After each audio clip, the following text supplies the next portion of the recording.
Welcome back, everybody. We got a really cool project going on. We're doing a custom CNC 4-foot fence. Now, I personally designed this panel.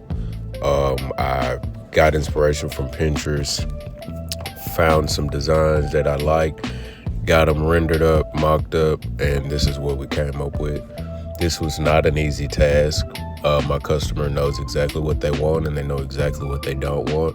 So I'm very proud of myself for getting this completed.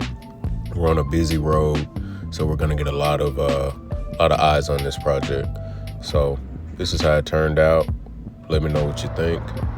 Would you put this in front of your home? Do you think it's worth it? In my opinion, I personally do. I think it adds an enormous amount of curb appeal. And I think if you're trying to sell your home, something like this definitely makes you stand out. Check out the rest of the video and comment below.